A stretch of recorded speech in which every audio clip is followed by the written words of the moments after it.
you know, Nice. like I said earlier when we were on mic but not heard, is that I knew something like this would happen.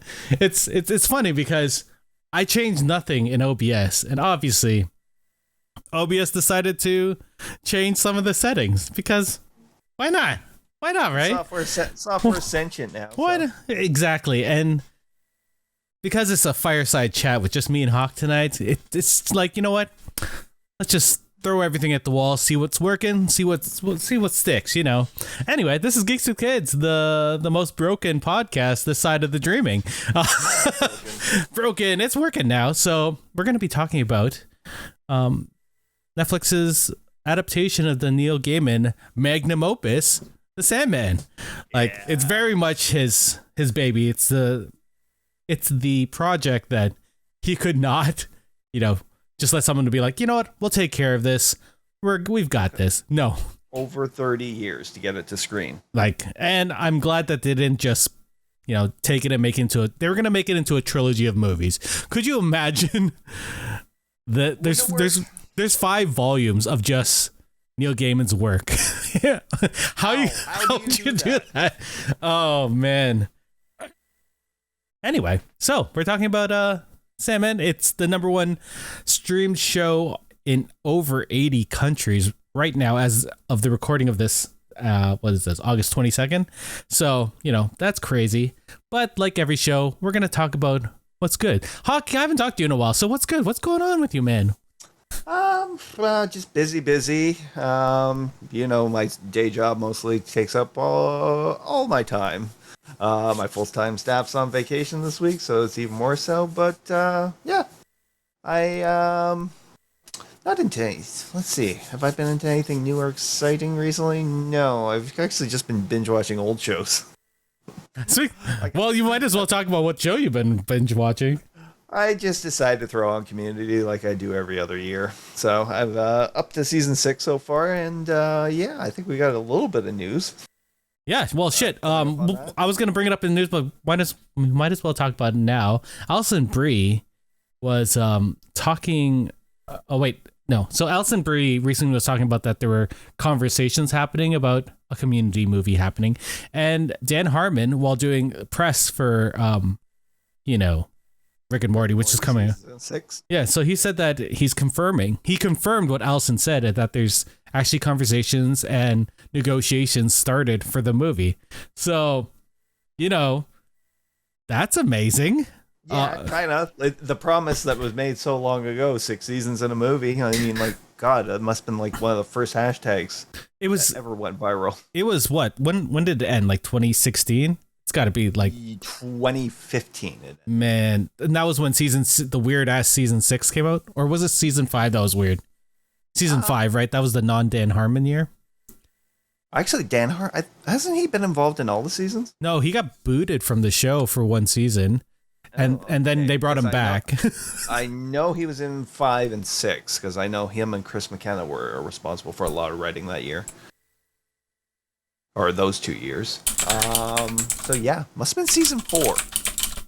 Yeah, let's see.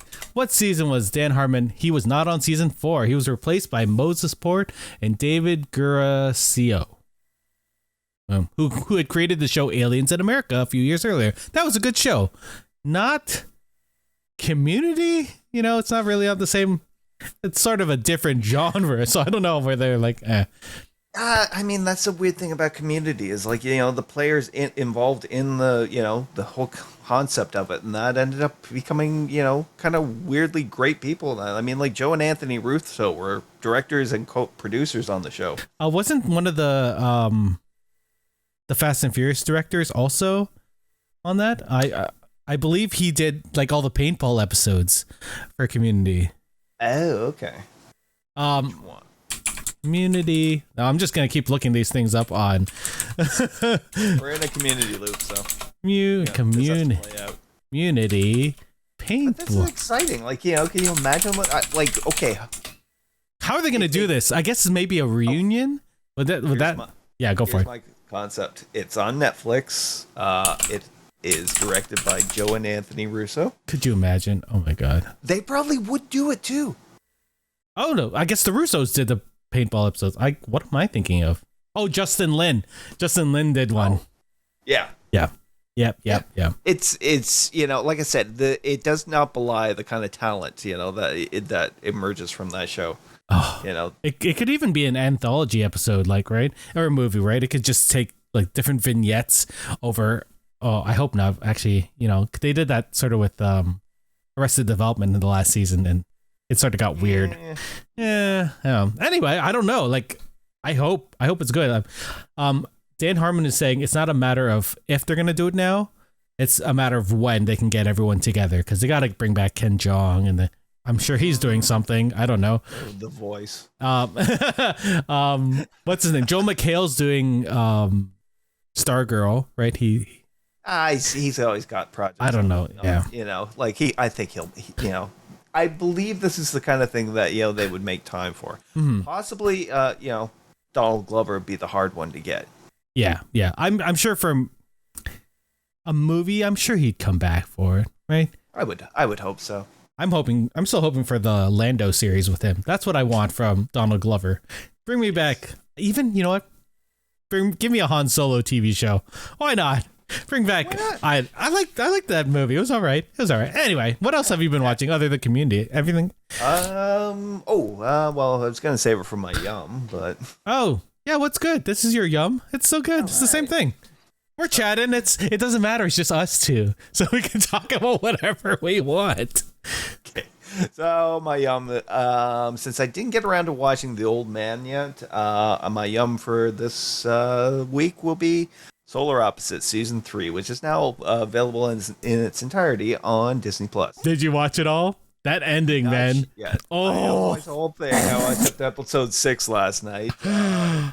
Gargoyle Ray Gun was great. It's so good. Like, you expect that after the first season, you're like, okay, maybe the second season comes out. You're like, oh, it got better. And then season 3 is just like the little people, man. That storyline. That was fantastic. It's just incredible. Like I said, I haven't seen the last 2 episodes. I'm hoping they kind of go back to the little people town. I'm not gonna ruin anything there. All right. Oh, let's see. What have I been getting into? Our D&D game is back. The Dead Ice, which I very much appreciate. We haven't played in a while. Although I don't think we're playing tomorrow. I should probably check our Discord. But other than that, what else is there?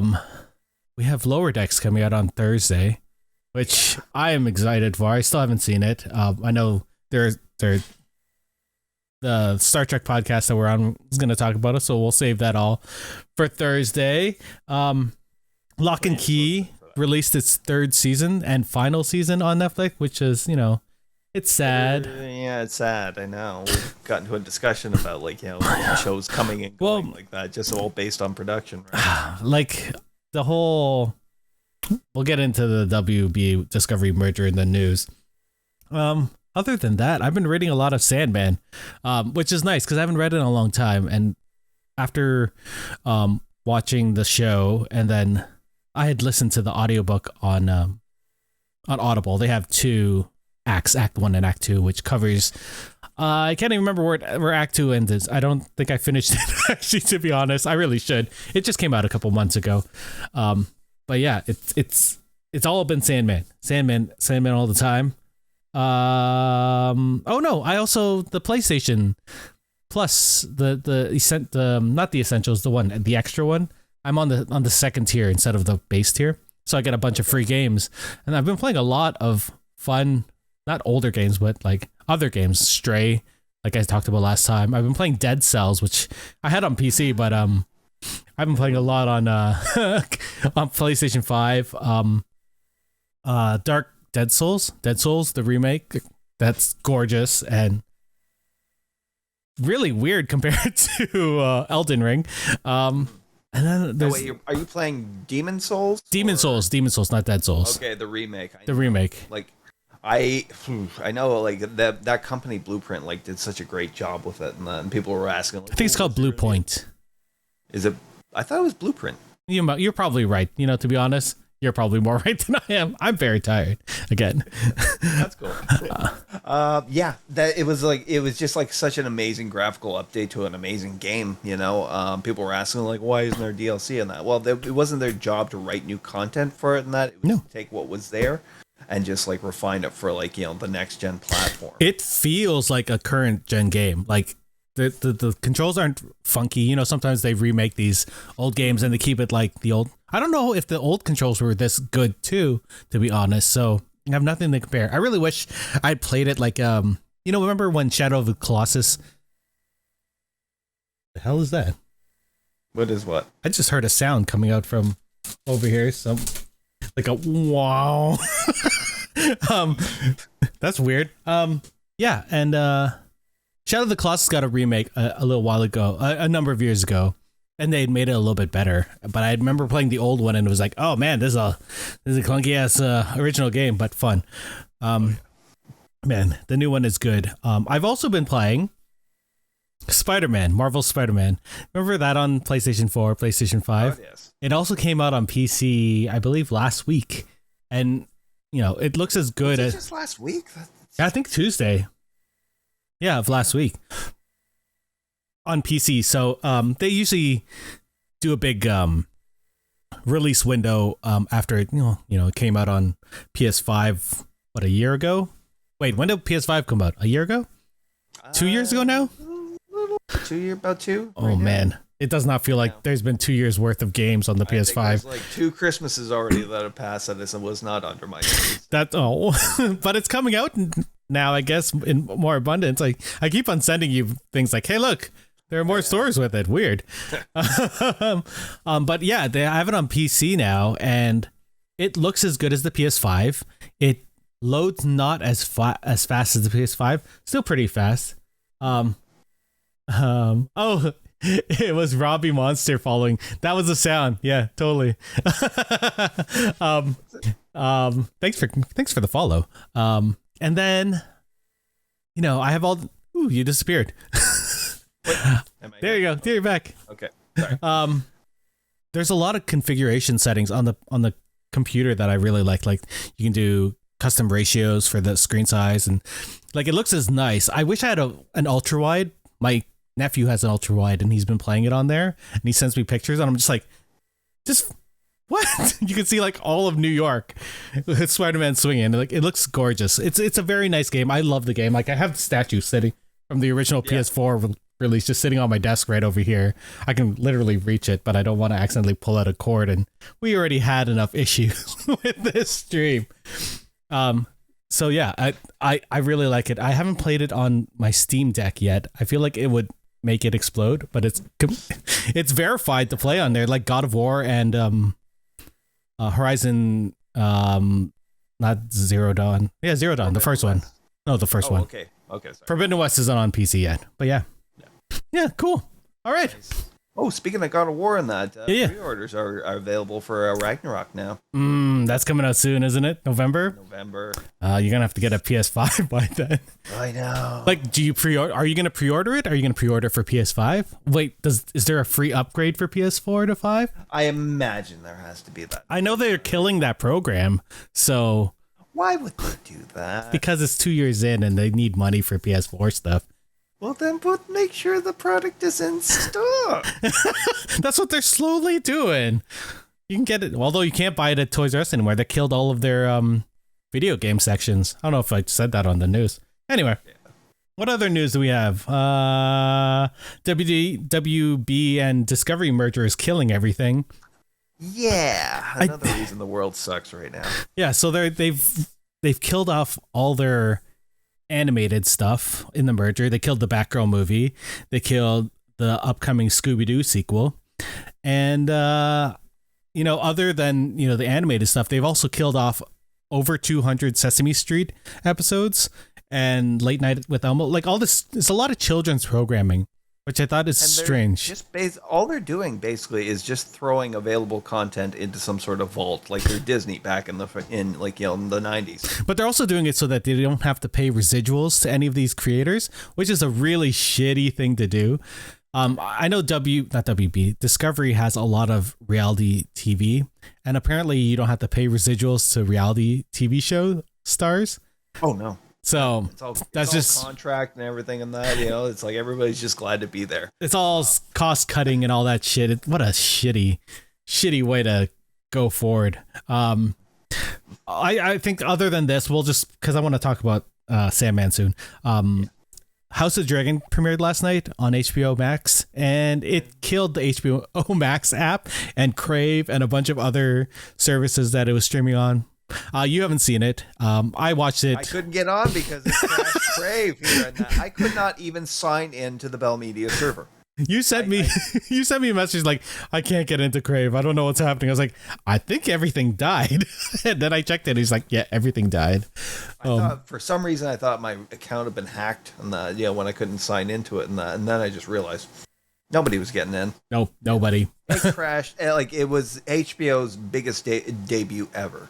Yeah, and that's another shitty thing is Discovery's going to look at this and be like, you know what? It's not going to affect us cutting all of these things because we still have Game of Thrones. Oh, shit. I think we went off. Go off? I don't know. Oh, sorry. Hold on. Your light keeps on disappearing, which I think is hilarious. It's when I swipe up on my keypad and that to switch apps and that it goes into this little Windows kind of thing. So I think it's like removing my video every time I do that. That's weird. I don't even know if our Twitch thing is my... Yeah, we are. It's just a spinning wheel of death right now. God damn it. I know. Reconnecting. And we're back. Oh no, and we're dead. And oh, we're back. And we'll be back shortly. I don't understand why this happens. Which is funny because I can still talk to you online, even though you disappear. And then, oh no, we're back. Like it just, OBS is like, you know what? Fuck it. I'm not gonna show things right now. You've taken too much time off. So today I'm gonna take off your audio settings and I'm gonna occasionally stop while you're talking. And yeah, that's what's gonna happen. We're back. So I'm gonna stop bitching about my internet connection because I don't know if it's my internet or OBS because I can whatever. Okay, we're back. We are back. That's why I continue. Nice. Hey, everybody. What other things? There's no other news, right? That we were talking about? No. Talk about Discovery. We talked about Discovery being shitty. That merger is garbage, and I don't care for it. You know, it is the future in that, unfortunately. They also killed a Kevin Smith TV show that was going to be an anthology of DC Comics. So yeah, I think it was called Strange Adventures, and there would be like Dead Man in it, and it would be like different stories set in the DC universe. It would have been cool. I think that sounds like awesome things, and we were gonna get all these new DC properties. So hopefully it doesn't kill this upcoming DC property that we're gonna talk about, the Sandman. I don't know if it's gonna be part of that deal. It doesn't air on any of the WB TV. No, I really don't know how the deal worked in that, but the fact that it's on Netflix, it means that like basically anything DC related to it is verboten, which is great. Like I know we had talked about them severing pretty much all of their ties from the DC world. Like we don't go to Gotham, we don't talk about the Justice League and all of that. We don't see any of like Martian Manhunters in the, I can't remember which story. Was it the crystal, the ruby? I can't remember right now. I can't remember. I have to go back. I'm pretty sure it's that one because they captured Justice League captures John D and they put him in Arkham Asylum. So yeah. Anyway, which is what what goes into the history of like Neil Gaiman, how he first chose to write this. If you know, I would like to know because so let's talk about the show first. So the Sandman is a TV show, a fantasy television drama based on the 1989 to 1996 comic book series written by Neil Gaiman, and it was published by DC Comics, as we had said earlier. This Netflix show has been in development for such a long time, and this series in particular was developed by Neil Gaiman, David S. Goyer, and Alan Heinsberg. for the streaming service Netflix, as I had said, for DC Entertainment and Warner Brothers Television. So hopefully that doesn't have to deal with the, Discovery stuff. Like the comics, the Sandman tells the story of Morpheus, the titular Sandman, and the TV show stars Tom Sturridge as Morpheus with a bunch of other people. Like, I don't even know like how we're going to go through this cast because it's incredible and ridiculously long. I guess the main cast would be Boyd Holbrook as the Corinthian, Vivian Achiampong as Lucienne, and then Patton. I think Achiampong. She's phenomenal. And then Patton Oswalt as the voice of Matthew, because those are the 4 people that keep coming back. There's a lot of guest stars co-starring. David Thewlis is John Dee. Jenna Coleman is Joanna Constantine. Gwendolyn Christie is Lucifer Morningstar. Kirby Howell Baptiste is Death. Who else can we say is important enough? And it's Hob. Like they're all like, because of the way the story structure is, I feel bad not naming everyone. I know. Again, this is like it's such a fantastic opportunity for a lot of up and coming actors, and that they got these great parts. Yeah, like Claire Reyes, Rose Walker, I guess we have to say, what's his name from Game of Thrones was in this. Oh, Charles Dance. Charles Dance. Very first episode. Like he was in one episode, and like to use such an actor of such stature in that little role, but that role is so key to the story of Sandman. That first episode just blew me away. Right. I want to say more. Like Mark Hamill is the voice of Mervyn Pumpkinhead, which totally threw me. I was talking to Hawk about this before we had gone on stream, and I didn't look up the cast, so I didn't know who was in this. Other than the ones that they shown in the trailer, like Joanna Constantine and Death and stuff. So when I heard Merv talk, I was like, "Is that the Joker? is that?" I had to look it up. I was like, "Holy shit! My problem is following Mark Hamill on Twitter and everybody else who follows Mark Hamill on Twitter. That's true. I pretty much announced it before I got to that episode. Hey, I've been so busy, so I haven't. It's been so crazy. I didn't even get to watch all of this until the past couple of days. Oh man, Derek Jacobi is in it. Arthur Darvill. Yes. Most of the cast of the Audible, not most of the cast, but a lot of the cast from the Audible cast. Wait, most of the cast from the Audible story version of this ends up being in the show in one way or another. Like David Tennant is in this, as well as his wife Georgia Tennant. We have Neil Gaiman, Stephen Fry. Stephen Fry's not in the Audible. He's not. I thought he was too, but he's not. James McAvoy is in this, and he plays Morpheus in the Audible version. Oh man, it's just like it's so funny. As I was talking to Hawk, James McAvoy has been the voice of Morpheus for 2 years for me, and then Tom Sturridge comes around and just like, he's perfect. He's just perfect. He has the stature.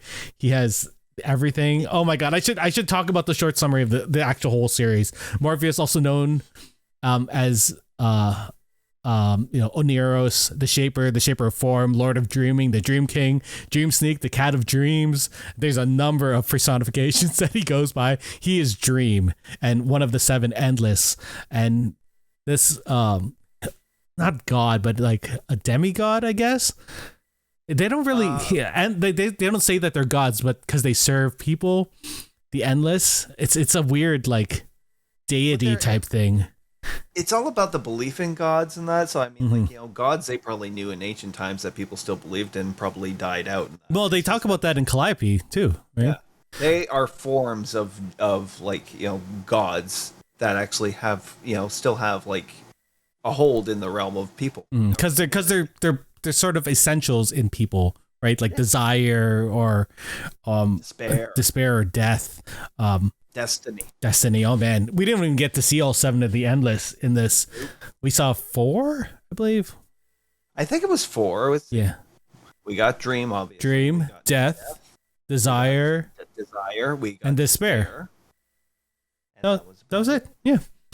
Anyway, so Morpheus. You gotta leave something for season 2, right? Oh my Netflix. Bring us season 2. We'll talk about that at the end. So he's captured during this occult ritual in 1916, and after being held for over 100 years, Dream escapes. And unfortunately, he came with a bunch of his equipment, which got stolen and sold off. And then because he had been gone for such a long time, his realm, the Dreaming, fell into despair. So so when you see the trailer and they talk about this, you assume the whole series is about him trying to get this stuff back, and then him repairing his home, his realm. I don't want to say homeland, because his realm it's a very important term in the show. But that pretty much happens in the first 2 or 3 episodes, right? Pretty much. I mean, by the time John G's part comes around, I think it ends in episode 5.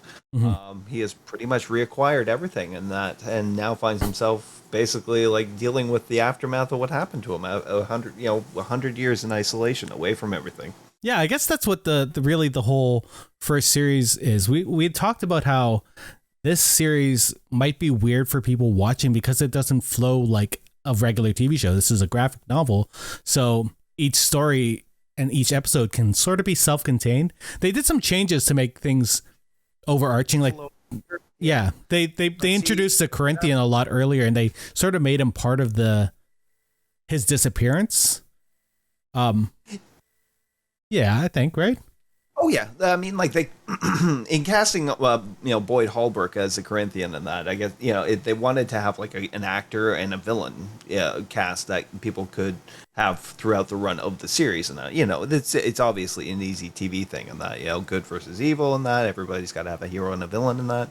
I liked what they did with it. They made some changes to the story, but all of this was under Neil Gaiman's supervision and that, and they really worked for television. Yeah, because trying to do some sort of a straight adaptation of the comic book series, it's like as soon as you get like within like episode or issue number 5, 6 and that, it's going off in a completely different direction. Mm-hmm. Sometimes featuring the Endless, sometimes they don't, but it's always stories about humanity being affected by the Endless in some form. Exactly. And I think that's really the story of the Sandman in general throughout the whole run. It's how the Endless are affected by us and how we affect them. There's sort of this give and take relationship, this yin yang relationship between them, because they serve us and we sort of make them alive because of our belief and our need in each of those things. I think Morpheus says it best, is like, what would happen if you take away people's hopes and their dreams, right? It's nothing. It's chaos. There's some really crazy things when we think about the adaptation of this show, because they started adapting this back in 1991. That seems really early. Like, kind of. I know, but I mean, like, that's 2 years into the run. It was crazy, man. You and I were just talking about like how much this comic series had infiltrated popular culture Mm-hmm. in the form of it's like Becky and Roseanne. Yeah, she had the posters up in her room. Sorry, Darlene. Darlene? Yeah, Darlene. They wouldn't be Becky.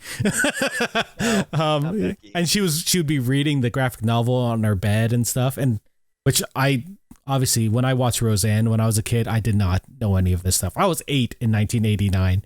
So, I would not have known. You never got to see the episode with Darlene's poem? Oh. I watched it much later, but I don't think I even then, when I watched it as a teenager, I don't think I appreciated any of Roseanne. I really, even like when I watched Frasier, I did not understand what I was watching. I liked it because I thought there were parts that were funny and it made me feel smart, but I don't think I fully grasped it until I got older.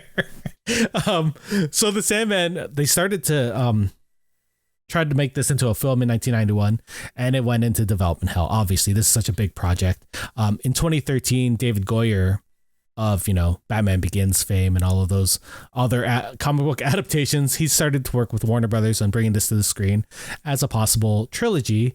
And Joseph Gordon-Levitt, I remember hearing this, like he was very excited for the project. He jumped in on it right away, and he was like, I'm going to produce this and possibly star in it, maybe direct.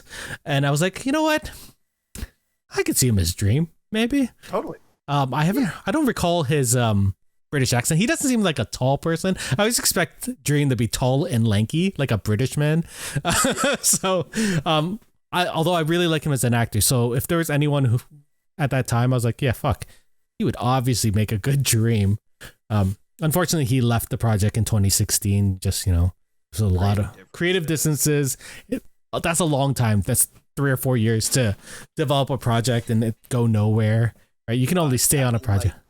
It's a good thing it didn't make it to the screen. Yeah. As far it probably would have wound up on the level of, say, Avatar.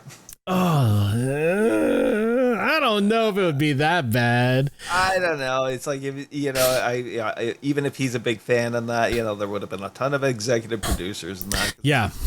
Still 2013, and that studios had total control over the medium. Neil Gaiman probably didn't have as much of a hold on things. He, like, Good Omens was a good project for him because it really brought him up there. American Gods, also Stardust was a film. I don't remember when Stardust came out, but that was also a very popular film for him. I think that was probably around 2013 or earlier, maybe 2009. Let me see. Michelle Pfeiffer, right? Yeah, and Daredevil.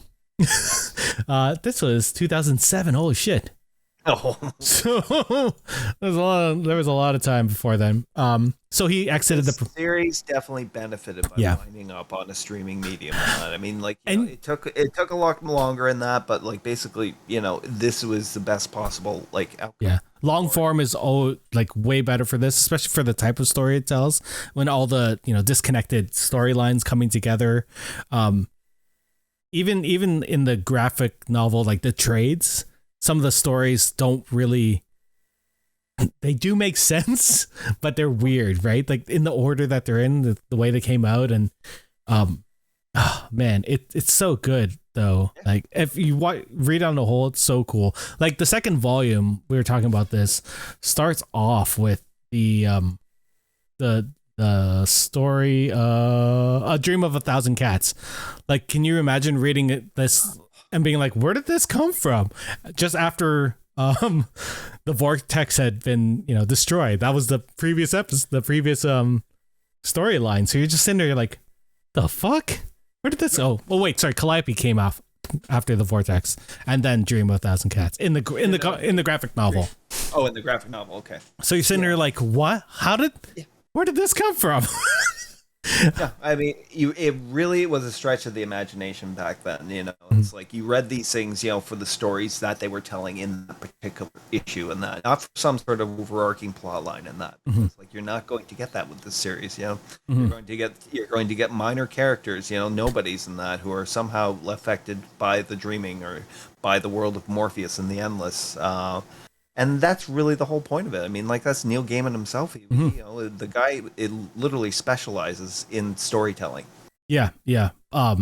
And thank God that he's, 100% in on this, his baby. Because, he's had a touch in certain things. Like, he sort of he didn't really oversee American Gods, but he's like, I'll come on, see some things, and hopefully he gets the feel of American Gods, even though that's my favorite novel by him. Good Omens, he was very much on set, and because of the kerfuffle with American Gods, he's like, what, Good Omens is his and Terry Pratchett's baby. So he had to make sure that it did Terry Pratchett, did him well, because Terry Pratchett died a couple of years ago. God, I love his book so much. I hope my kids like his stuff, because I'm waiting for the day that I can be like, here's The Color of Magic. You should read this book. I think I was around 12 when I read Terry Pratchett the first time. Holy cow. Maybe 10. The Scholastic Book Fairs had them out, and I was like, what is this? It was like a wizard on a chest that had 100 legs underneath, and they're flying through the air, which is The Color of Magic, the cover, the old one. I don't know if they still have that one. And I was like, I have to buy this book, obviously, because Scholastic Book Fair. And it blew my mind. This is where, and I'd already watched Monty Python, so I understood the British humor at this point. I was like, this is amazing. This is where I want, and that's where my fantasy real love came from, is from that. Even though I'd read Lord of the Rings beforehand, this was a different beast entirely. Yeah, another level, right? Yeah. We should do a Terry Pratchett episode. Oh, I love books. I love Terry Pratchett books in general. To finish off this Sandman story, it premiered on August 5th, 2022, obviously. And then they surprised everyone with the 11th episode just 8 days later. Or not 8 days later, like 2 weeks later on the 19th. And pretty much universal praise from everyone. I think some critics are like, it's paced a little weird, but, that's the general Sandman of it. It's even been criticized for hewing too closely to the source material, which I don't get. I don't understand that. When I saw so I was camping. This is how I watched the first episode. I was camping and I was out with my buddy Stu, and I was like, well, shit, we're in the middle of nowhere. I barely have cell connection. Like I had to like raise my hand and to get it. I ended up like waiting forever just to download this off my phone so I could watch it on the projector that I brought so that we could watch Sandman that day. And then I killed all my data for this month, which is okay. It was worth it, man. That first episode, I sort of want to rewatch this all on my projector because it's just, it blows my mind that Netflix productions have this level of production design. Although I guess not really. Netflix is as big as like most movie studios, if not bigger now, I think. It's true in that, but I mean, it's like television shows are something they seem to do really well. I haven't been so impressed with Netflix original movies and that, I don't know if you Once in a blue moon. Once in a blue moon. I just watched Day Shift the other night. I didn't mind Day Shift. It's not what I expected, but there were some fun. I like what's his name? Snoop Dogg in it. I thought he was good. It's cheesy. I mean, I guess it's fun, but it's like, yeah, this could have been something else. It could have been better. But original television series is something they do very well. I think, really, like, I think the name I keep seeing is Jamie Childs up on the screen every time, and that, so he must be like one of the guys who kind of, basically brought that level of production to the series. Is Jamie Childs a director? Yeah. You'll see his name at the end of the episodes. Oh shit. Jamie Childs not only has done Sandman, he's also done Doctor Who, and he is going to be directing 2 episodes of the upcoming Willow TV show. Oh, okay, cool. So shit. He did his Dark Materials as well for HBO. That was a good show. I don't know if it's still going on. I never got past the first episode. Oh, it's more accurate to the books, if that helps. The movie was pretty bad. Yeah. Compared to the books. I like the score though. Beautiful score. You know what I didn't notice at all? The Sandman score, to be honest. I don't remember it at all. I noticed it more in the second watch. I had to go back and check out a few episodes in that, especially the episode 2 in that, because that episode kind of took like the first big divergent from the original issue it was based on. Oh, Imperfect Hosts, yeah. Yeah, and it's sort of the same. The score really stands out, but it doesn't. It does its job so well that sometimes you don't really notice it. And that's a good sense of a score if it just keeps you in the moment. And like, I love hearing like things like in Star Trek, you hear a lot of like callbacks to old things, and that's what Star Trek's for. You get your blood pumping from the music and stuff, but sometimes you need to be immersed in this world, and I think Sandman does that a lot, because the only time I really remember the music is from the themes, like from the theme song, and that even then at that point it's very quiet, and it moves in this. I watch in surround sound, so it sort of moves from behind to forward, so it feels like you're floating in this dream. It's important because like a lot of the episodes in that, it usually revolves around some sort of like there's a really painful moment for like the characters in each episode, in Imperfect Hosts and that, like getting into spoilers. I think we're gonna probably spoil this once we get into the episodes, because I want to know about your favorite episode. I want to know if things didn't work, but let's talk about how you got into the comics, into Sandman, Neil Gaiman in general. Were you a fan from the beginning? Were you one of the people who were like, oh shit, this guy writing for DC's jumped into Sandman? Or you know what, I like Doc Martens, I wonder where this is all coming from. I had a lot of goth. There was a good goth community back in like the '90s in Hamilton and that. I was friends with quite a few of them, and in particular, this one family. They were the family that were just into the nuttiest stuff. It's like the father loved Kate Bush. They like you got the sons involved in playing fiddle and got them into a lot of traditional Irish stuff and that. But anyways, the goth stuff and that they were into Sandman came up a lot, as well as Preacher, at the time. But yeah, they were the ones who lent me the first few issues in that. And that's really where I got into it. Later on, there was always the story collectors always stuck out in my mind because I think they introduced me to that. I ended up using that story back in university and that on a project I was doing in a fairy tale and literature class. Oh shit, I took that class too. I like that class. Did you? It was great. Anyways, the story of the story of Red Riding Hood came up in it. And I ended up using that in a visual presentation. That's cool. That's awesome. I don't remember much of that class, but I remember it being really cool. And I was also in creative writing at that point, so at Mac, so I used a lot of what I learned in the fairy tale class in that class, so that was nice. Oh man, that was cool. I, on the other hand, did not have a good goth community in St. Catharines growing up. All of our dock wearing people were from people who were into grunge, right? Because that was also the thing then. We wore a lot of plaid, not a lot of black. But still Doc Martens. I always loved that look. I didn't really get into Neil Gaiman until university. And my friend Rachel, she was like, you know what? You should really, because I was taking the train into work. She's like, you know what? You should read this book. And it was American Gods. She's like, this is one of my favorite books. And I ended up reading it every day on the train for I think just 1 week. I think I went through it that whole week, and it blew my mind. Like, American Gods is such a good book. Okay, TV show. And I was like, oh shit, I got to read more of this. I'd sort of known Sandman from the DC comics. Like, I'm a big Superman fan. Like, I love Superman. So I knew Sandman had shown up in various DC Comics properties, obviously, because he is a DC comic property. So I sort of known him. I definitely remember the visuals because Sandman posters were always in comic book stores. Always.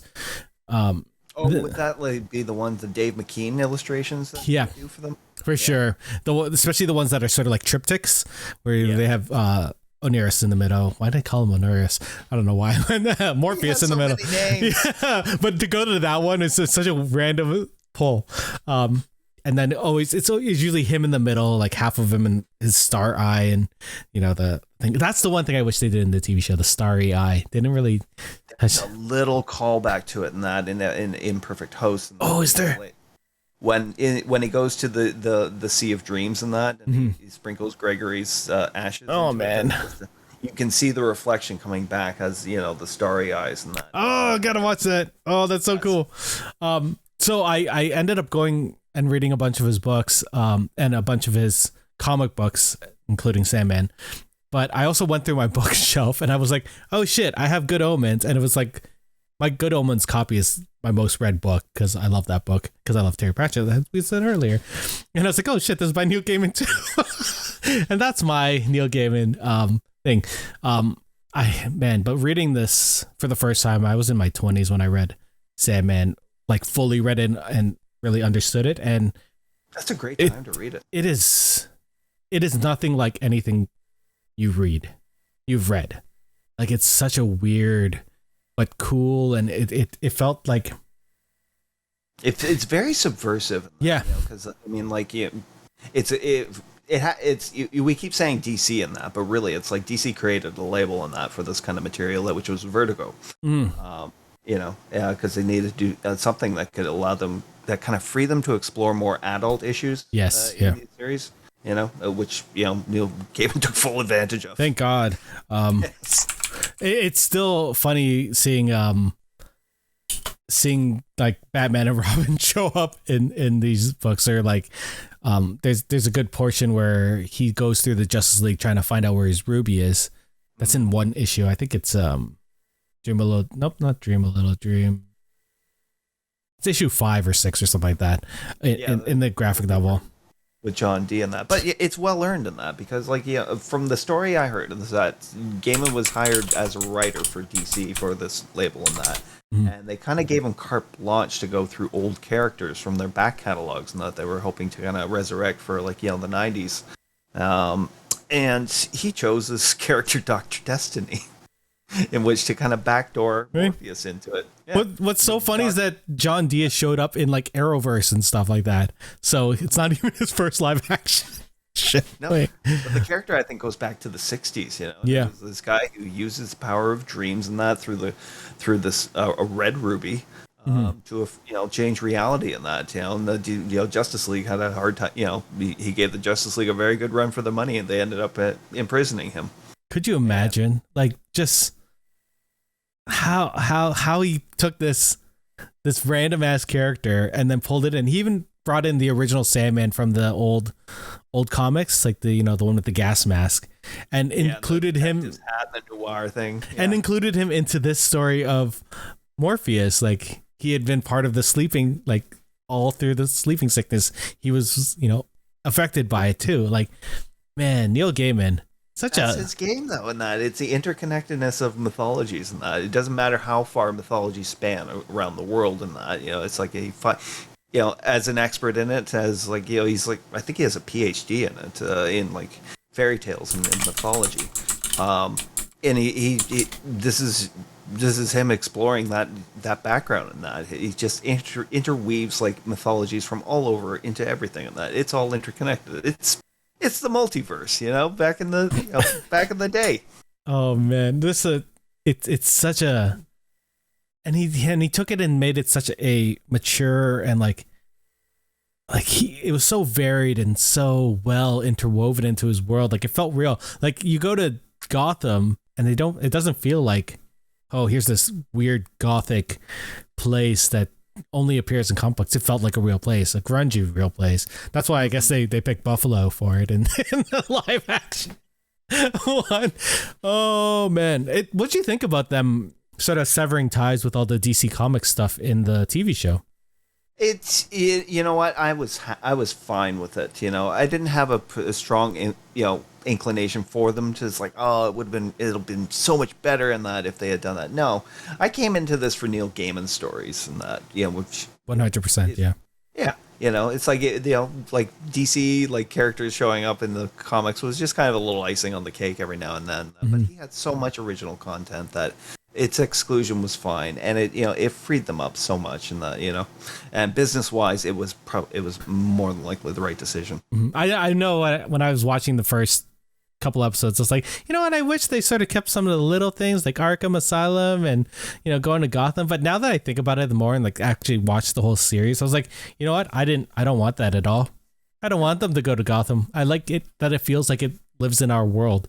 Like, it feels like it's real. Legally, can you imagine how much of us would have tied their hands? Oh my god, yeah, I can't even imagine that they've already jumped through hoops just to get this. I'm glad they brought John D into the TV show, because I wasn't sure if they could bring characters that were sort of still part of DC.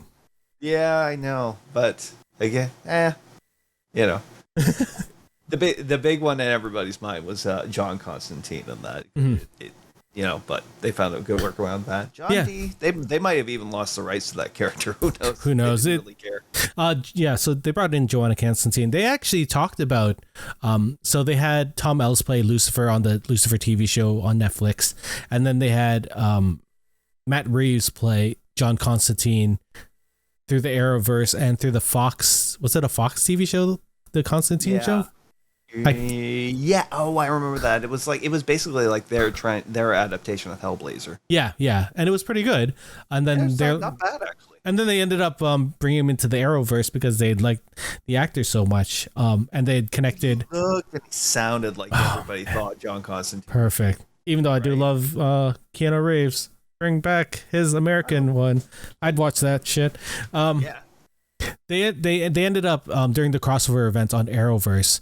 They ended up bringing Tom Ellis in and having a cross with John Constantine. So we got to see that Lucifer and Constantine show up. When they had started casting for this TV show, there was a lot of talks about having them reprise their roles, which would have been cool.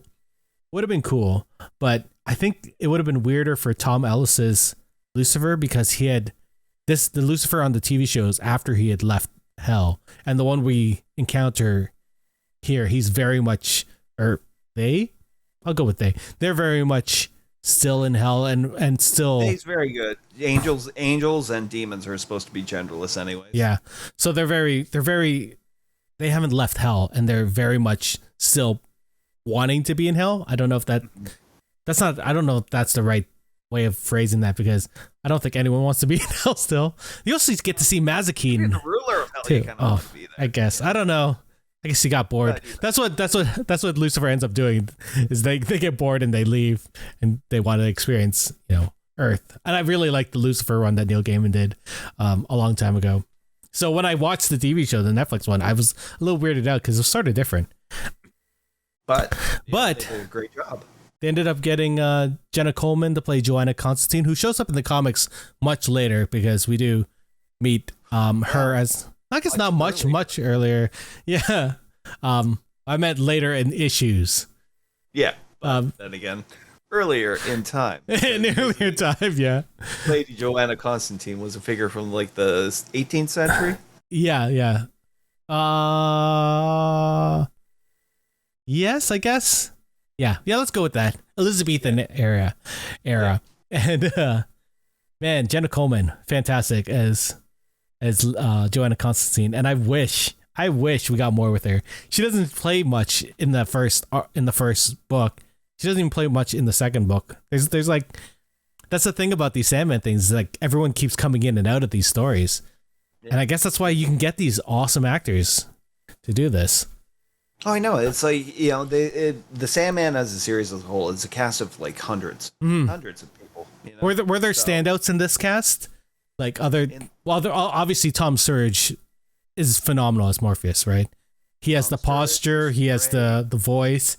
Boyd Holbrook was great as a Corinthian. Yep. Tom Sturridge. Let's talk about Tom Sturridge. Though. Yeah. Let's talk about him. He is perfect. I don't even know what else I can say other than he's perfect. He has the voice of him. He sounds like Neil Gaiman, which is a little weird when I first heard him talking. Yeah. But it's that morose kind of disinterested, like persona that Morpheus is always. That low voice. Low. And sort of slower. Like it's calculated what he's saying, and it feels like that. And his facial expressions, like the way he looks at people, especially in Calliope, when he's looking at the author at the end, and he's like, he just wants to take him apart. I love his ironic punishments. They're so good. But you'll notice in the comics and that, like, his texts are always wrapped in are white text wrapped in a black thought bubble. It gives it an ethereal feel. Yeah, that, and sort of like ominous and like almost death-like, and that, but something it's like you'd imagine the text of a god being shown as. Yeah, and he definitely brings that out when he talks. I think so. There's something different about him, especially when you first. He doesn't talk much in the first episode, like because he's in prison, and you'll see when you watch it. But there's a lot of him baiting people in that episode, and then Boyd Holbrook as Corinthian, just terrifying. If you needed someone to play a nightmare come to life, here you go. You got the person. A serial killer. Just perfect in that, the spiky blonde hair and that, just that swarthy attitude and that. Oh. He walks into every room. And everywhere, like he just emanates this persona, and people are just drawn to him. Oh. The wrong kind of people. Yeah. Well, sometimes even like I know. There was some, but they can't help it. It's like it's that sinister charm, and he does it so well. Mm-hmm. He really made this character his own. What about Vivian Achiampong as Lucienne, the librarian of the dreaming? Yeah, that was one of the first big changes in that. I liked her. You know, she was great. You know, just the fact the one who waited in that, this character who never abandoned dreaming, like so which wasn't in the comics. So I liked that a lot, and she brought a lot of there's that voice of reason and that caring that and she's the one that I guess sort of lets Dream know that he can change as well. I think that's almost gives him permission to change in that, or at least acknowledge in that he has changed in that. He thinks he can get everything back to the way it was in that. Yeah. Right. And as we find out in that, she's been kind of picking up the pieces in that he left behind for all those hundreds of years in that. Yeah. And it's like she never speaks out against him in that, but she lets him learn from his mistakes, so she knows that he'll eventually get to it. Eventually, even though there's some pain shift that happen. Probably my favorite line reading in all of Sandman in the TV show was "Fuck it, I guess we're going to hell" from Patton Oswalt, the voice of Matthew the Raven. Oh my God, what a perfect. He was great. He was great in the role. I can see why they cast him in that, but I gotta say, he's one of those actors who may be in a little danger of being overused in certain, animated talking roles. Because he's an easy go-to, right? Because it's his voice and the way he delivers it. People are like, oh, he's funny. Let's bring him in there. That's why he's in the Eternals too, right? I guess as Pip. Yeah. Oh man, yes. But I'm glad I liked him in this role as Matthew, and that it seemed perfect. Yeah, he brought a lot of humanity to that role, which I really liked. Like him saying, like, I'm pretty sure I was a human a little while ago, and now I'm a crow. Weird, I guess. Oh man, and even when he doesn't want to do something, he still does. He does, because you don't want to upset Dream. David Thewlis as John D. I think the last thing I saw him in was Wonder Woman when he played Ares. That was him, right? Yes. What a shitty ending of that first movie, and I'm glad he was in this because it totally, like, he was phenomenal in this. 24/7. Oh my God. I fell in love with David Thewlis as an actor back in the 90s. He did this film for Mike Leigh called Naked, and he played this basically just this nihilist in that who's out for a night in London and that, and the conversations he gets into with people in that, and the character he portrays in that film, it was like I'd never seen an acting job like it. Oh, what was it? What's it about? It is difficult to explain, but it is this young nihilistic man who's just wandering through London and that, and getting into random interactions with certain people and that. He's basically on the run because he commits a very violent crime at the beginning of the film. And it's just. He has this interaction with the security guard who thinks he's got everything figured out, about, his retirement and what's going to happen to him and that. And basically David Thewlis' character just breaks him like within one night of talking. I have to check this out. You know where I know him from? I'm sure everyone knows this is why I know him. He was Remus Lupin in the Harry Potter movies. Yes. That's how I know him. Oh, such a basic way of knowing someone. But he was good in it. Damn it. He was good. And heartbreaking. He dies in the last movie, I think. Oh man, like I want to go through all this cast. Is there any other standouts? Jenna Coleman, we already talked about. Gwendolyn Christie as Lucifer Morningstar is phenomenal. That was a perfect casting, and I know it brought up a uproar. I know my favorite, Jean Baptiste Howell. Kirby Howell Baptiste as Death. Kirby Howell Baptiste. She jumped into my radar because of The Good Place. She was on The Good Place the last couple seasons, and she was, very good and, warm and heartbreaking. You know where I know her from? No, where? From Barry. Oh, I didn't know she. Oh yeah, she is on Barry. I forgot about that. She's She had the funniest line I've ever. It's a friend's funeral and that, right? And she has to go up and start the eulogy process. And that. Webster's Dictionary defines death as the cessation of all life functions. Oh my God. No. No. I also remember her from Killing Eve. Like she was in Killing Eve. And I saw that after The Good Place. But in here, I know we're going to talk about favorite episodes, but I'm going to talk about mine right now. And it's her episode, the episode about death. What's it called? It is called... Her Black Wings? The Sound of Her Wings. And basically, Morpheus is sort of, he doesn't know what to do. His kingdom is in despair, and he's gotten all of his stuff, but at what cost? 24/7 was the episode right before where Morpheus finds John D just destroy making his dreams come true, which is for everyone not to lie, and it just causes chaos.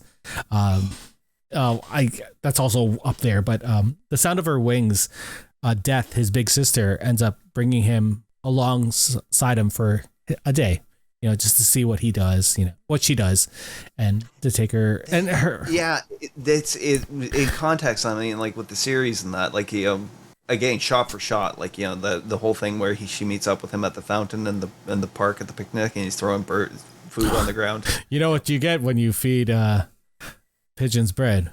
Fat pigeons. I don't know. Their relationship was a lot more. It was a lot different from the rest of the Endless in that they were a lot closer. Mm-hmm. He's her little brother. Mm-hmm. And I'm pretty the three that are really the closest in those 7 are her, Dream, and Destiny. Those are the 3 that were pretty much tight knit. And she knew that she had to do something to move him forward. It was obviously very sad. Like he was a little conflicted in that episode. Like after he got his stuff in that, he had no purpose in that. It's like he had gotten his revenge, he had gotten free, he had gotten his powers back. Mm-hmm. But like, what now? And like, what do I do? What am I after 100 years away from like everything? And this is where he really learns that there's this tender touch between the Endless and humanity. Like they feed off each other. This is where that yin and yang really comes into play. Like she shows him that this gentle hand, that death is a part of life, and it's terrifying for people, but she brings them through this important stage, and it's an important stage for people to go through. She's there at the beginning, and she's there at the end, and that and she's not, she's not dour or, condescending or anything. She's there to be a smile and, to reassure them that they're going somewhere. They don't know where, but it's somewhere. As she said, it's her gift. Mm-hmm. She's applying her gift to them in that, and it's like, nobody really enjoys it when the end is up in that, but she was so perfect in this role. Like, internet haters, you can go to hell, because like when she got cast, people were like, "Oh, she doesn't look like the comic book." I was like, you know what? Wait until you see her on screen. And she was like, it was heartbreaking how much love she cared for all these people. Like I don't like, I was wispy-eyed the whole time, because you see her go from person to person, and she takes her time with each of them, because she knows that it's their last moments. All that violin at the beginning, the first one, I was just sitting there, like, oh, and I guess this was the clip that they had shown on the internet, and Neil Gaiman wrote, "This is why we cast her. Like, this was the scene in the audition." Could you imagine? I'd be bawling. I'm thinking about it now, and I'm just getting teary-eyed. That episode destroyed me. It was. I know. It was considering with her second last collection of the day. Oh, the baby. Oh. Even and there's no easy way to show the death of an infant on screen and that, but I'm so happy they did it. The way they did it, and it was it was heartbreaking, and like I had that choke, like that my throat was like getting verklempt, and I was just like, if I hear this mother cry out, I'm gonna just die for the rest of the episode. And they didn't. Thank God. Thank you, directors, whoever did that, because it was a tasteful way to show that. Even the honeymoon, where the guy's like, I have to get my wife the code so that she knows all the flight information, and she's like, you can't. It's already done. Oh man. Don't worry about it. It'll be fine. Oh my God. I really want to show my wife this show, but I know that there are parts that she's not gonna jive with. Like, she doesn't like very gruesome things, and 24/7 is probably one of the most horrific feeling episodes I've ever watched of anything. Existentially, it's so creepy in that to watch people interact with each other and that without the ability to filter their thoughts and that, or to, as John D puts it, lie in that, which you find out is actually quite a gift to, be able to possess. Well, I think it was Dream. He said that it's not that you're taking away lies, is that you're taking away their hopes, right? And then he shows them a world. He shows them a world where, what each of these people are hoping for, like why she's being so nice to these people. Oh man, that's such a good episode too. It's hard to pick one, but I think The Sound of Her Wings is my favorite. What's your favorite one? I know we were talking about cast, but now I fully talked about a full episode. I know I told you like the new one was my favorite. It's really good. But the one I was really impressed with was Collectors. They did such a good job. And basically how they handled the whole idea of the convention. Yeah. Can we get? Yeah. Why I spoiled the whole episode. We're all spoiling. This is all spoilers. Spoiler. So the crux of the show, basically, kind of ends with the convention and that the serial convention portrayed in like that arc and that involving the doll's house, where basically serial killers meet up in that for a convention where they meet each other using their sobriquets, as they say in it, and they get to interact and they do convention things and they learn from each other. And you know what, the God's hammer, I don't do this. I do what God tells me to do. I was like, oh, that reminds me of that creepy Matthew McConaughey movie. What was it called? Frailty. Oh man, that's such a good movie. Directed by Bill Paxton. Oh shit, he's also in it. Yeah. Anyway. Yeah. So, and the Corinthian is brought in as a guest host in that after the Family Man, the original guest host for the convention, failed to materialize. He was dead in a swamp somewhere in Louisiana. Yeah. Which leads to the final conflict. But I was really worried in that because this is one of the scariest stories in that he explored in that. I mentioned about like, the big bad wolf in that analogy and that's the little thing that leads into the whole serial and you get to meet them all in the comic and that and a lot, it goes into so much detail. I'm sort of glad they didn't go. They toned it down quite a bit, but not enough to not make it creepy. They kept in just the right amounts of stuff, but it really, I think they did an excellent job pulling it off, and especially with the end, the final conflict between Morpheus and the Corinthian. I think I know a lot of people are saying that it should have been a little bit more epic, like the comic book, but I liked the way that they ended it and the way he interacted with the collectors afterwards. Great, because he basically, he took it. It's like in punishing like a serial killer in that, he took away their dream that they're the tortured victim in their own like little fantasy worlds. So they knew what they were doing and they felt everything, all the pain that they had caused. Mm-hmm. Oh, this show is so well done. Like the way that they could take these stories and adapt it enough and keep it honest to the comic enough that it's this perfect mix between the two. It's crazy to think that we're in a time where you can basically take a full comic book and just put it straight on screen without it, being weird. And it's so good. It's a near miracle we got it, in the first place, and that it is as good as this. Mm-hmm. What did you think? So, like I said earlier, they had dropped this special 11th episode. It was a 10 episode. They had announced it as a 10 episode series, and all of a sudden they're like, you know what? Extra episode, Dream of 1,000 Cats and Calliope. The first two issues I had said earlier of the second volume. This was awesome of them to do in that because like you hear like two different titles in that, right?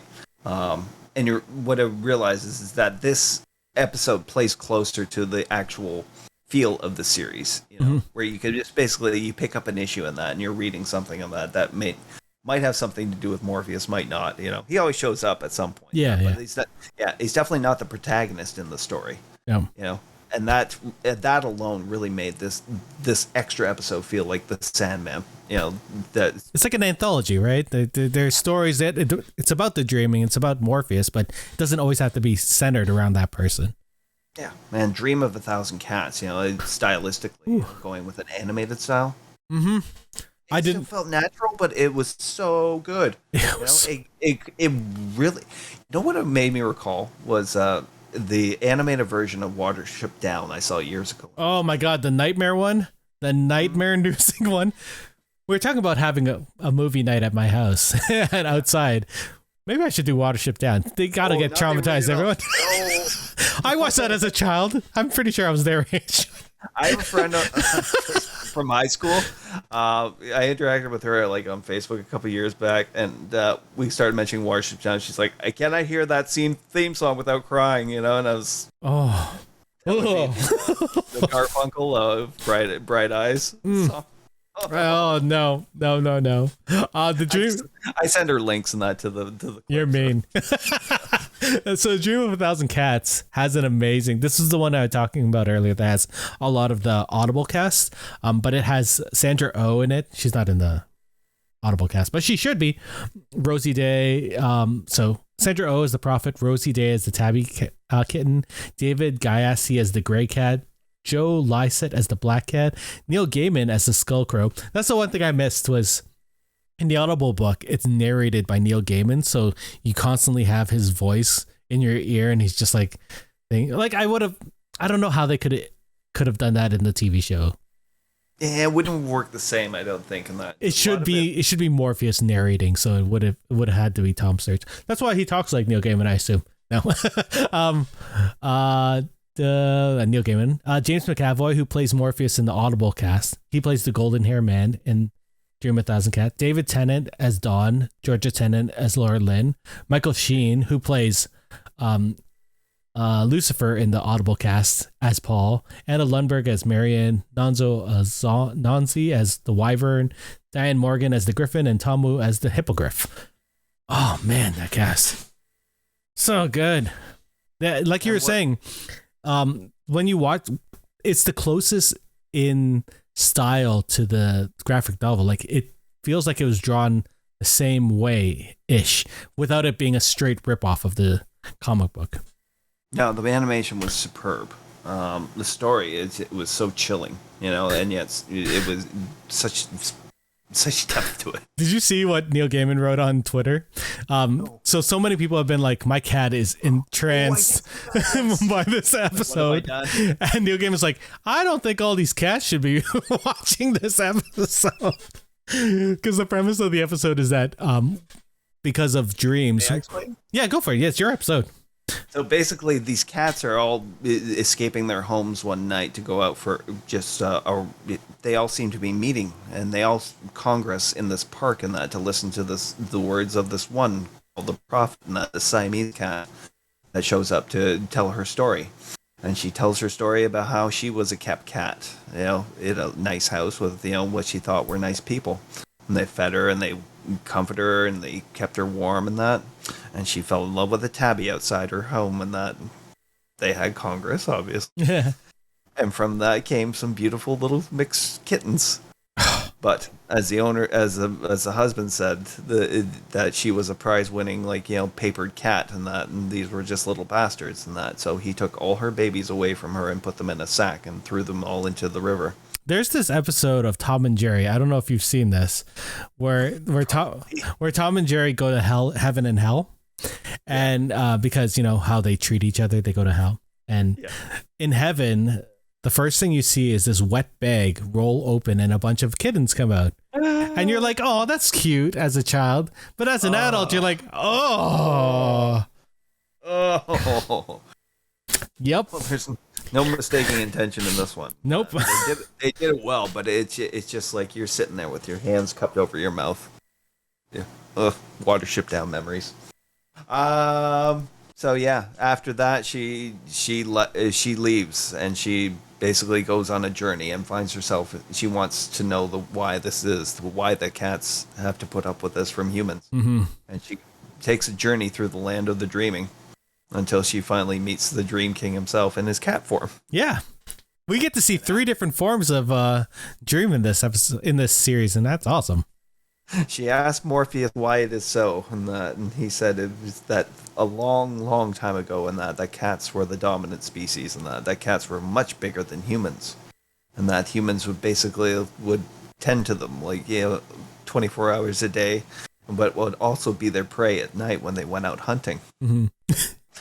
Until one day, someone rose up within the ranks of the humans and said that it did not have to be that way, and they used a power of 1,000 dreams, merely 1,000 people dreaming the same dream, in which they were the dominant one, and it all came to be true. So this cat goes and tells this story to cats from all over the world. I don't know how that works, like with airfare and everything. Things were different back then. But she is trying to inspire 1,000 cats to dream the same dream as her and take back what was once theirs. Oh man. Let that sink in. And the way the episode ends with that kitten that you see at the beginning of it in her basket, still tired from the night before, and her owner's just letting her sleep and marveling at how cute she's being and that. But you can tell from her dream she's eating people. She's dreaming of the time when her kind are the dominant and can hunt man again. So good. But it's not just one episode. It's 2 stories in this one episode. That second one, so good. Second one is so good. Go for it. It's yours. It's yours. Calliope. Calliope has to do with an author. What was the actor's name? The one who played Arthur Darvill. Arthur Darvill. He was also in the Audible cast of the Sandman as William Shakespeare. He plays a frustrated artist in that who is collecting a gift to bring to another writer such as himself, Erasmus Fry, and that it's a trade. And he is trading Erasmus Fry for his possession, which is one of the muses, the youngest of the muses, Calliope. He has been her prisoner for many, many decades. Heartbreaking. Yeah, he keeps her locked away in a room even though he doesn't have to, and that because she can't leave him until he releases her. Erasmus trades her to this what was the writer's name? Richard Maddock. Rick Maddock. Rick Maddock. He takes her to his home. Even she begs him to release her, and that she only bestows her gifts on people who she wants to, and that even if he does keep her prisoner, and that she's still not going to help him. But that does not change his mind, and he keeps her anyways, and he ends up forcing her to help him become the most successful author on the planet. I'm very glad we didn't see how he forced her, because it's very much apparent in the graphic novel. Yeah. They intimate at it, in the series and that, The series has been so tasteful in the way it's portrayed, some of the more violent and graphic stuff. Yeah, agreed. Should I continue? Yeah, man. So, Calliope had begged the Fates to help her in that, but they could not. Because of the laws. That she was bound to this man no matter what, and that no one could help her in that. And her husband, who fathered her child, and that Orpheus. I hope we get into that story. I really hope they get into that story, and that it was told really well in the Sandman. Dream cannot help her either because he's imprisoned. This goes on. Her relationship with this man unfortunately continues for a few years on, until one day she sees in a paper about how people are waking up from a mysterious sleeping sickness, and realizes that he's freed now. But yet she dares not hope that he comes to her in that, because their relationship ended so badly with the death of their son. Yeah. And yet he does. He appears, and he helps her in the most spectacular way. Yeah, his punishment for Richard Maddock, who just wanted ideas. Yeah, so he's like, I'll give you all the ideas. I love that they did this. Like, the ideas started spewing out in this talk, like his TED talk that he was doing in front of all these students. Because in the graphic novel, he's just on the street when everything starts spewing out. So he's he's just going crazy on the streets. But doing it in front of all these students was so well done. Oh, it was great. Because absolutely hated this character in that, because not only is he imprisoning this, this a goddess in his house, and imprisoning a woman, he's also purporting himself to be like, a God's gift to writing. Well, not just God's gift to writing, but he also fashions himself after, as being a very woke author in that, Oh yeah, movie deal about how the cast has to be 50%, with like ethnically divided. Doesn't he say at one point, I would say I'm a feminist myself? Yeah. And I was like, it was so gross. It was very gross. It's a very, very gross character. Yeah, the way they portrayed it was fantastic, especially at the end with him and the ideas coming so fast and him trying to like it. I didn't know if he was trying to capture his ideas or just stop them from coming at some point. Mm-hmm. But you find him in a stairwell and that with his fingers bleeding because he couldn't find a pen. Nope. All good. It's all good. Okay. Yeah, but I love that she ends up tricking him to reading out the name like Morpheus, because she can't call him, but Richard can. Oh, I love the way they did that in that way. He took the name, threw it into smoke, and that thinking that's the last of this and that, and the smoke itself basically was the name released into the world. Yeah. Oh, Morpheus came, and they reconciled to a point, right? And they like we were talking about this off mic, is that they actually made the ending better, like when they reconciled, because again she says that he has changed, and he does change. That happens in the comic book, but she sort of resides herself in not helping humanity in the graphic novel. She just sort of goes off into the world, and then she's like, I don't want to. We're not going to meet up again. Her and yeah, which makes sense. I mean, like, it's like the way it works is that artists were slaves to the muses, and that there's a whole expression about it. I'm a slave to my muse. Yeah. And yet she experiences these two relationships with artists, and that were basically where she was the slave. Yeah. And then, but she decides to, help out humanity in the, like, having seen all the atrocities that had happened to her. She knew that it would also happen to other people in the real world, and she wanted to inspire humanity for better, and that she would actually, once again later, eventually fully reconcile with Dream, which I really liked. I liked that a lot. That was a good change. Oh man, that's such a good. What a good present for Sandman fans, right?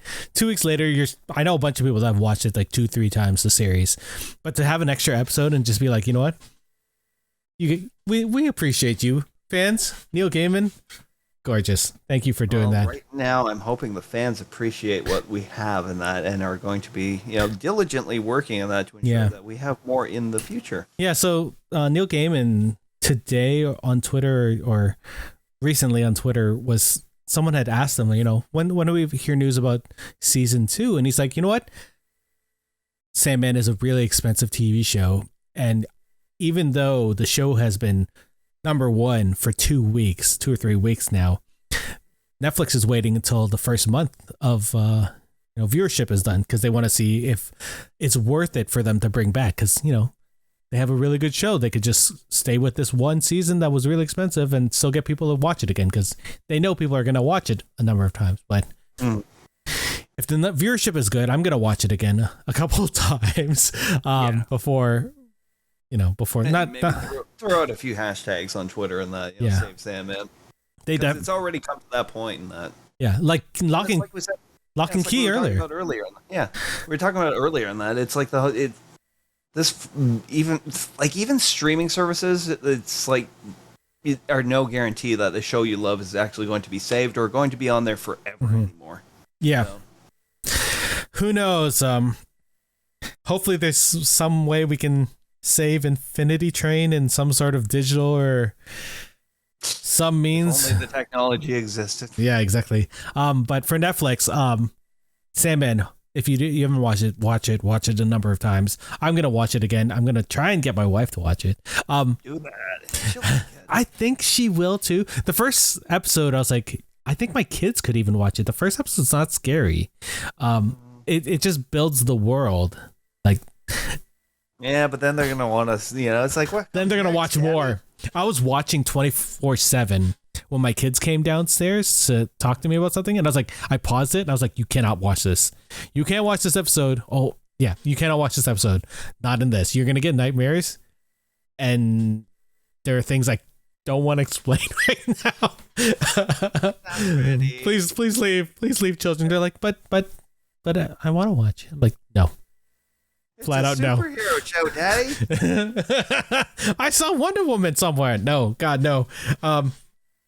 Was there anything else like off the top of your head that you really liked about the show? What are there things that didn't work out for you? Probably towards the end in that they might have focused on secondary characters a little too much. But they did that in the graphic novel too, right? That's true. Like, because I went back and reread part of that, and it's like the roommates really got a lot of screen time in that. Yeah, I don't remember them being that big in the graphic novel. Well, in the graphic novel, they really did a great job illustrating the dreams in that they were having. Yeah, like Chantal and Zelda, and Kevin and Barbie, and really all that stuff. Barbie's Dreamland was pulled straight from the comics. Yeah. I did not expect them to do that, because when I saw it, I was like, that's really good. They did it, and she didn't look like Barbie from the real world, so there was sort of a little bit of disconnect. I don't know if it was just because it was far away. They did this thing where everything wasn't like fisheye lenses, but they did some weird perspective things. They did a lot of vignetting to make it seem very ethereal, very dreamlike. So at times it was through a haze. Right? Yeah, the production design on the show was so good.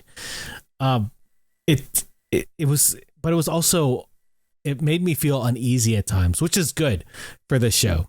The way that they shot things, because it felt like things were just enveloping me. I think I said that a number of times this episode, or things would be fully surrounded. When you first see the gates of the dreaming, it felt so epic and big. This is one of those shows that I wish, sometimes they put TV shows in the theaters. They're talking about doing that for the Lord of the Rings, the premiere for the Lord of the Rings show. I know, it's one of those shows. It's if you can watch it, because it is letterboxed and that. So I mean, when you're watching this, make sure you find the biggest screen you can watch it on. The sharpest screen too. Yep. I agree, 100%. Oh man, what are you looking forward to? Are you hoping for season 2? What are you hoping for in season 2? I don't even know how they're gonna do the second season. I don't know what would be the encompassing story. I mean, apparently a lot of stuff happens in season 2 and that, especially it's hinted at towards the end in that Azazel. Yeah. A lot of the stuff with the devil, I can see them going that way. There is apparently going to be a war in hell, and I think actually, if I remember correctly, Luther ends up fleeing at some point. Yeah, he goes to Earth, starts a bar with Mazikeen. So basically, I'm looking for a return of certain characters. Not Lucifer definitely, and that Joanna Constantine could show back up. I want her to come back. If not, I want her to have her own TV show. That's what I want. Right. Oh man. I want to see more one-offs Dream of a Thousand Cats and Calliope. Because that's the one thing that Sandman has plenty of. Anthology. Eventually, I would love. I know this is a dream, and I know it's a dream, but I want the show about the dream. So how impossible can it be? They did a overture. I think it was called the Sandman Overture. Yeah. To celebrate the 25th anniversary or something like that, and it was 7 issues. And each one was about the endless, a different one of the endless. And I know that's probably many seasons later or something, or even this season. I would love to just see something like that. Oh man, they have so much that they can do. Like I showed you earlier, they have the Corinthian miniseries that talks about his time on Earth, too. Like that would be cool to see. Like Can you imagine bringing back a few of those, like just for kicks and that. I mean, plus, yeah, you're right. We've got the rest of the Endless to meet in that. You know, we've already met Desire and Despair in that. Desire was amazing casting, by the way. Desire, phenomenal. I don't know. A Cheshire cat blank stare. Oh my God. The golden eyes were terrifyingly creepy and very seductive. The Spare, I wish I saw more of. They didn't really show her, and she sort of didn't seem to like. It's supposed to be despair and like self-harm and all of that stuff. And I didn't really get that from her, but we didn't really see her, so I look forward to seeing more of her. Yeah, we haven't met Destiny yet. I wonder who they're gonna cast for Destiny. Oh, I really hope we get a season 2, and it's really up to fans like us and fans like the people that are listening to this to watch Sandman over and over again. And if you break that algorithm, and if you need some more Sandman, check out the Audible books. There's Act 1 and Act 2. I can't remember what books Act 2 do, but I'm pretty sure it's the second. It ends on A Midsummer's Night's Dream. Act 1 ends on Midsummer's Night's Dream. You know what? If they come back in another 2 weeks and it's like, here's A Midsummer's Night's Dream, I'll be like, okay, just keep on giving me random like one-offs. Oh man, and more Neil Gaiman in general. I don't even know what other things they could do. They've been talking about doing so many of his different properties like Graveyard Book and stuff. That's right. So I mean, like, he's had to try out a few homes in that, like to try and get his media like to the screen and television and everything like that. So he seems to be doing okay, pretty good on Netflix so far. That like if it's Good Omens is on Prime though, so I think both of those. I think he really found a place in streaming because they seem to be giving him his freedom to do things properly and the money to do it, which is also very important. Oh, and the talent. Who else can they? Oh, you know what? Who surprised me in Sandman? Remember the therapist from Ted Lasso, the second season? Oh, right. Wait, was she? Did she play the one in John D? Yeah, she was She's the one who was driving John D. Right. Okay. I thought she looked familiar. I sat there and I was looking at her. It's like, why does she have an American accent? That's not right. She was also very good in this. Oh man, I was so scared for her that whole episode. Because in the comic book, does he not kill her at the end of that? I believe so. But I like that he gave her the amulet. The amulet, and it's just like, go off now. You won't get hurt. And I was like, that is protect you from everything now. Which is weird because John Dee in the comics never had any humanity in him at all. So to see that little bit, I was like, oh, am I supposed to feel something for John Dee? I feel weird doing that, but I like this actor. So, oh man, I can't wait. I'm gonna watch this again.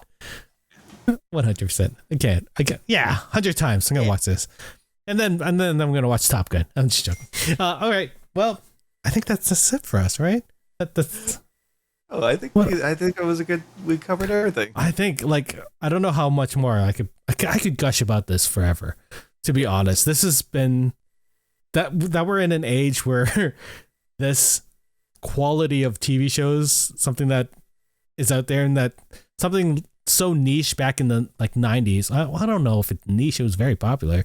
It was popular, but it wasn't like millions. Not mainstream, right?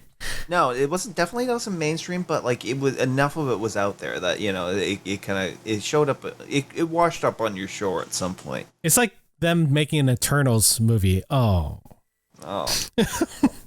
Read the Neil Gaiman run of Eternals and you'll see how the Eternals movie could have been done properly. God damn it. All right. But back on good things. Sandman. Phenomenal. Watch it again. Watch it multiple times. I wonder if I could show my kids the Cats. I can show them the Cats one. Oh, no, please don't do that. That's fair. You're right. I'm not showing them any of this. I'll wait until they're older. So they can appreciate this. All right. Well, thanks, Hawk, for coming on and talking about this. Let's go. I hope the rest of the guys watch this. We didn't say this on screen, but we're the two that were jumped on this right away, and we're like, we have to watch this. We have to talk to people about it. You know what we didn't say? We didn't say Paper Girls. Watch Paper Girls 2 on Prime because we need a season 2 of that. Oh, that was not my yum the last time. Yeah, it was, but you hadn't finished it at that point. No, I had finished it. Did you? Oh, shit. Okay, well, watch Paper Girls, watch Sandman. We need season 2s of both of those. All right. Thank you guys for listening. We'll talk to you soon. Goodbye. Bye.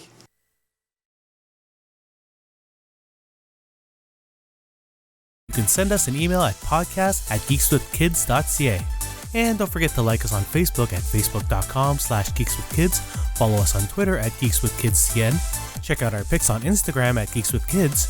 And you can find all of this good stuff on our website at www.geekswithkids.ca. So if you like what you hear, why don't you hit that subscribe button and leave us a comment. This podcast can be found on iTunes, Spotify, Google Play, Stitcher, YouTube, and your favorite podcasting app. Thanks again for listening, and we'll see you next time.